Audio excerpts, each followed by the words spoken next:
Assalamualaikum. Waalaikumsalam warahmatullahi wabarakatuh. Selamat pagi anak-anak ibu. Pagi, Ibu. Baiklah, sebelum kita mulai pelajaran pada pagi hari ini, coba disiapkan terlebih dahulu. Siap gerak, berdoa mulai.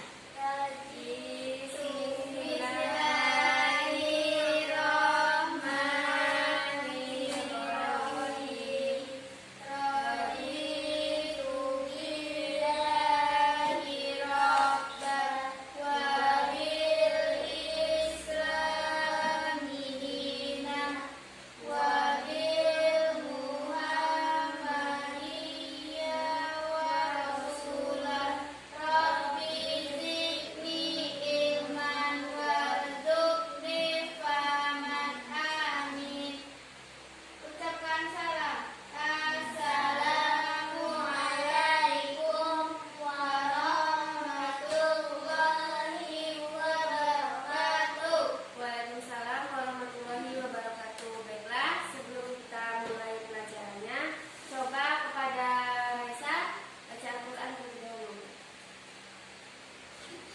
Yang lainnya menyimak ya.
Terima kasih kepada Nanda, Caca, Raisa ya. Baiklah, gimana kabarnya anak ibu semua? Sehat, Bu. Alhamdulillah. Masih puasa? Masih, Bu. Siapa yang sudah ada bolong puasanya? Siapa? Ayo, tunjuk tangan. Luli, berapa kali? Oh, 1 kali. Yang lainnya gimana? Masih full? Full, Bu. Alhamdulillah. Baiklah, di sini Ibu akan absen terlebih dahulu ya.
kami kompetensi dasar dalam materi ini. Yang pertama, menganalisis proses pemilihan Khalifah Khalifah. Yang kedua, menganalisis substansi serta strategi yang dilakukan oleh para khalifah dalam berdakwah membela Islam. Tujuan pembelajaran kita, yang pertama, peserta didik dapat menganalisis pemilihan Khalifah Abu Bakar As-Siddiq. Yang kedua, peserta didik dapat menganalisis pemilihan dari Khalifah Umar bin Khattab. Yang ketiga, peserta didik dapat menganalisis substansi serta strategi yang dilakukan oleh Abu Bakar As-Siddiq saat membela Islam. Yang keempat, peserta didik dapat menganalisis substansi serta strategi dakwah yang dilakukan oleh Khalifah Umar bin Khattab. Baiklah, Ibu sudah membagi kepada Anda semua bahan pelajaran pada pagi hari ini ya. Jadi di sini Ibu akan menjelaskan menggunakan media tentang media yang disebut juga dengan mapping ya, bisa disebut seperti itu. Kita masuk poin yang pertama. Dilihat ya, yang bahan sudah Ibu berikan. Nanti jika ada yang ingin ditanyakan, silakan setelah Ibu selesai menjelaskan pelajaran. Yang pertama kita akan melihat di sini ada Khalifah Abu Bakar As-Siddiq. Yang kita lihat pertama di sini, perhatikan Ibu coba ya. Yang kita lihat pertama yaitu riwayat atau bagaimana kita mengenal Khalifah Abu Bakar As-Siddiq. Abu Bakar As-Siddiq ini merupakan salah satu khalifah yang dilahirkan 2 tahun setelah setelah tahun gajah atau yang bertepatan dengan kelahiran Nabi Muhammad SAW. Nama aslinya yaitu Abu Bakar bin Quhafah bin Murrah bin Ka'ab bin Luwai bin Ghalib bin Fir. Inilah nama asli dari Khalifah Abu Bakar As-Siddiq. Khalifah Abu Bakar As-Siddiq pada saat itu di zaman jahiliyah, Rasulullah SAW melakukan hijrah atau pergi ke kota Mekah pada saat itu. Khalifah Rasulullah SAW di sana menyebarkan agama Islam. Kemudian salah satu khalifah atau sahabat yang selalu menemani Rasulullah yaitu Khalifah Abu Bakar As-Siddiq. Beliau selalu menemani Rasulullah di sana. Abu Bakar As-Siddiq dan Rasulullah sama-sama mencari Tuhan. Tetapi Abu Bakar tetap konsisten terhadap akhlak mulianya. Abu Bakar As-Siddiq merupakan salah satu sahabat yang setia terhadap Rasulullah SAW. Kemudian setelah menyebarkan agama Islam di kota Mekah, Rasulullah melakukan hijrah. Dalam perjalanan hijrahnya ke kota Madinah, Abu Bakar As-Siddiq mendapatkan sebuah kehormatan karena selalu menemani Rasulullah SAW dalam melakukan perjalanannya ke negeri Syam dalam melakukan perjalanannya hijrah ke kota Madinah pada saat itu. Oke, perhatikan Ibu ya. Selanjutnya, dalam sejarah peperangan pada saat itu kan banyak peperangan yang dilakukan oleh Rasulullah, yang dilakukan oleh para sahabat Rasulullah. Peperangan untuk membela Islam pada saat itu. Peperangan untuk membela Islam. Jadi Abu Bakar As-Siddiq adalah salah satu sahabat yang selalu ikut serta dalam peperangan membela Islam pada saat itu. Dan tidak pernah satu peperangan pun yang tidak diikuti oleh Khalifah Abu Bakar As-Siddiq. Nah, itu tadi kita mengenal betapa setianya Abu Bakar As-Siddiq kepada Rasulullah karena selalu menemani Rasulullah dalam setiap perjalanannya. Yang kedua, kita masuk poin tentang pengangkatan. Bagaimana sih pengangkatan Abu Bakar As-Siddiq sebagai khalifah pengganti? Perhatikan ya anak semua. Perhatikan ke depan.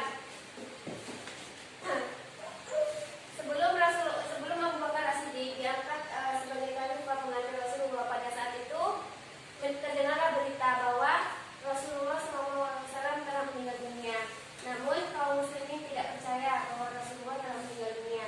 Maka timbullah kebimbangan. Di sini terdapat 2 kebimbangan. Yang pertama, kebimbangan siapa pengganti pemimpin mereka. Yang kedua, kebimbangan siapakah sosok yang dapat menggantikan Rasulullah. Kebimbangan yang pertama, mereka bimbang bahwa siapakah pengganti pemimpin mereka. Pada saat itu, ketika kaum muslimin mendengar berita meninggalnya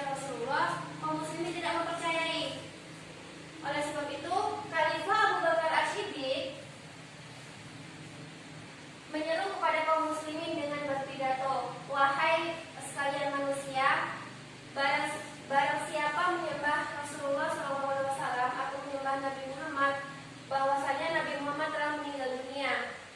Dan barang siapa menyembahnya kepada Allah, maka Allah tidak akan mati untuk selamanya. Itulah seruan pidato yang disampaikan oleh Abu Bakar As-Siddiq di tengah-tengah kaum muslimin yang tidak percaya bahwa Rasulullah telah meninggal.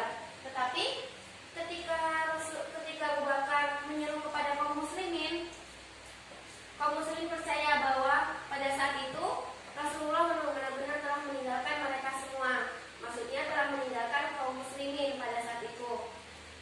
Nah, timbullah kebimbangan yang kedua tadi. Ketika mereka sudah percaya, timbullah kebimbangan yang kedua, yaitu kebimbangan siapakah sosok yang menggantikan Rasulullah. Nah, pada saat itu kaum muslimin disebut juga dengan kaum Ansor. Kaum Ansor terdapat dua golongan. Yang pertama yaitu ada golongan Aus dan golongan Tahajat. Pada saat itu mereka berdiskusi siapakah yang akan menggantikan kepemimpinan Rasulullah. Namun mereka pernah melihat ketika Abu Bakar As-Siddiq diperintahkan oleh Rasulullah untuk menjadi imam sholat 5 waktu kaum muslimin di suatu masjid. Maka dengan hal tersebut kaum muslimin langsung memilih atau langsung mengangkat Abu Bakar As-Siddiq sebagai khalifah pengganti Rasulullah. Nah, itu tadi proses pengangkatan Abu Bakar As-Siddiq sebagai khalifah. Yang ketiga yaitu ada substansi dan strategi dakwahnya. Yang pertama yaitu ada peristiwa Ridha, yang kedua mengkodifikasi Al-Quran, yang ketiga perluasan wilayah. Oke, paham anak Ibu? Paham, Bu. Oke, terima kasih kalau sudah memahami. Selanjutnya yang kedua mengenai Khalifah Umar bin Khattab. Sama, yang poin pertama mengenal akal riwayat Umar bin Khattab. Umar bin Khattab ini dilahirkan 13 tahun setelah kelahiran Rasulullah. Nama aslinya yaitu Umar bin Khattab bin Naufail bin Adi bin Ka'ab bin Luwai. Nah, sebelum Umar bin Khattab ini menjadi khalifah, awalnya Umar bin Khattab ini bukan sosok yang beragama Islam.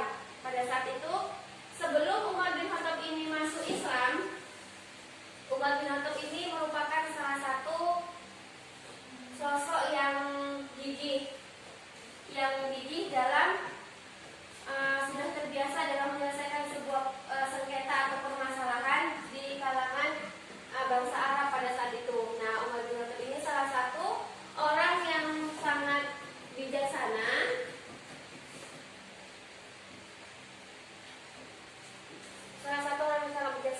gigih. Yang dimaksud gigih di sini adalah gigih dalam mempertahankan suku Quraisy pada saat itu. Dalam hal apa? Dalam hal peribadatannya, dalam hal sosialnya. Pada saat itu kan orang-orang Quraisy mereka selalu menentang agama Islam. Agamanya bukan merupakan agama Islam. Mereka selalu menyembah berhala. Maka pada saat itu Umar bin Khattab merupakan salah satu sosok yang gigih dalam mempertahankan agama di bangsa Quraisy atau di kaum kafir Quraisy. Suatu ketika terjadilah sebuah peristiwa yang dinamakan dengan peristiwa hijrah. Peristiwa hijrah ke Habsyah. Pada saat peristiwa ini, Umar bin Khattab melihat bahwa kaum muslimin atau orang-orang Islam pada saat itu sangat memegang teguh keyakinan serta kepercayaannya, yaitu hanya menyembah dan beribadah kepada Allah Subhanahu wa taala pada saat itu.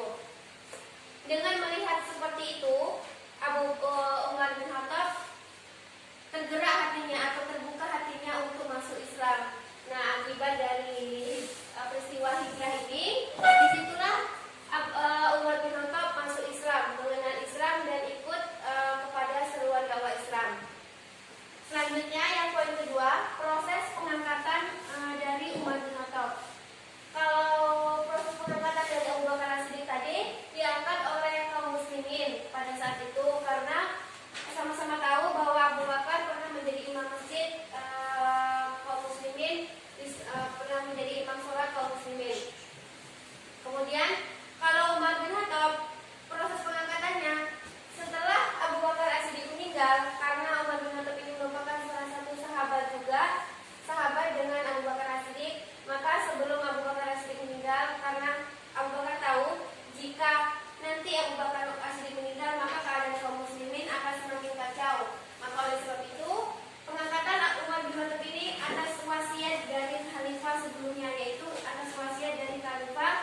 Abu Bakar As-Siddiq. Nah, oke.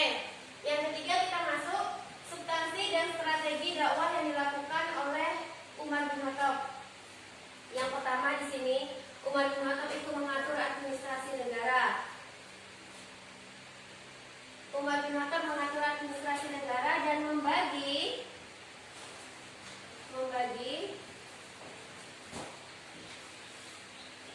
pemerintahan menjadi 8 provinsi.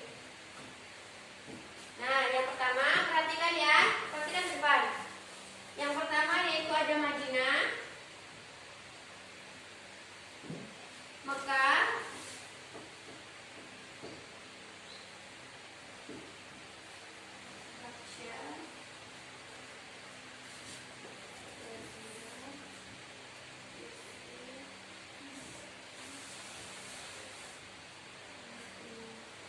nah, yaitu ada Madinah, Mekah, Habsyah, Jazirah, Mesir, Palestina, dan satu lagi kalau tidak salah Ibu ya, Kufah. Nah, itu tadi. Inilah strategi dakwah yang dilakukan oleh Umar bin Khattab. Dia mengatur administrasi negara. Kemudian mengeluarkan undang-undang yang kedua. Di sini ada mengeluarkan undang-undang. Nah, yang dikeluarkan undang-undang di sini yaitu mengenai ketertiban pasar, mengeluarkan pajak pada saat itu. Yang ketiga yaitu ada membentuk departemen pemerintahan. Nah, ini tadi substansi dan strategi yang dilakukan oleh Umar bin Khattab. Baiklah, itu tadi penjelasan dari Ibu. Apakah ada yang ingin ditanyakan? Baiklah, tadi ini sudah Ibu jelaskan mulai dari riwayat atau pengenal sampai ke strategi yang dilakukan oleh para khalifah. Apakah anak Ibu ingin bertanya?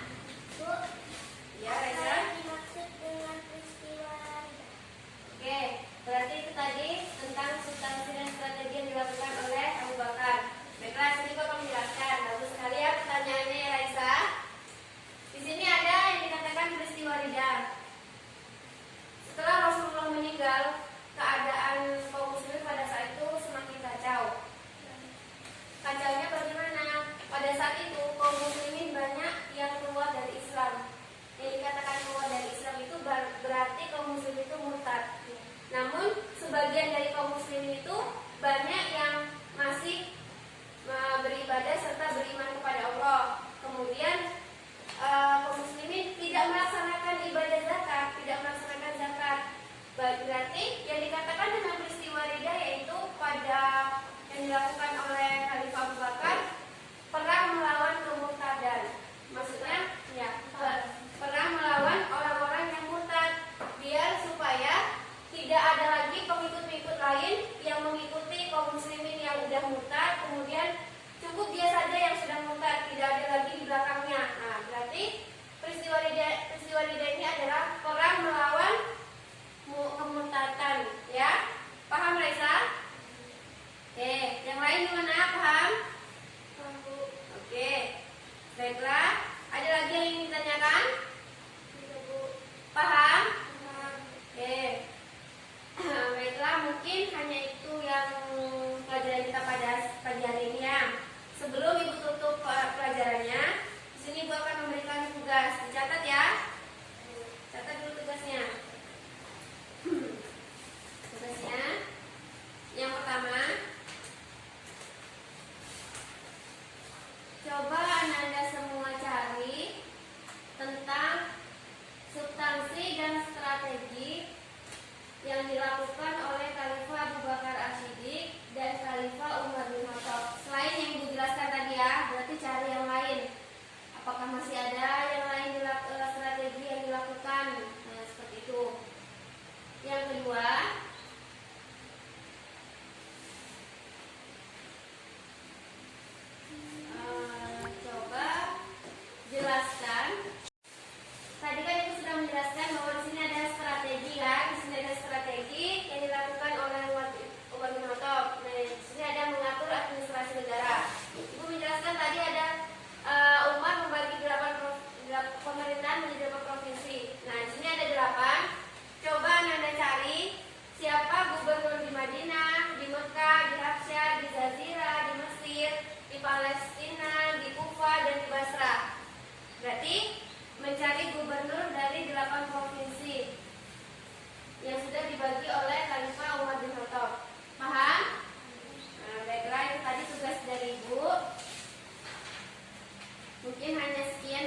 Thank you.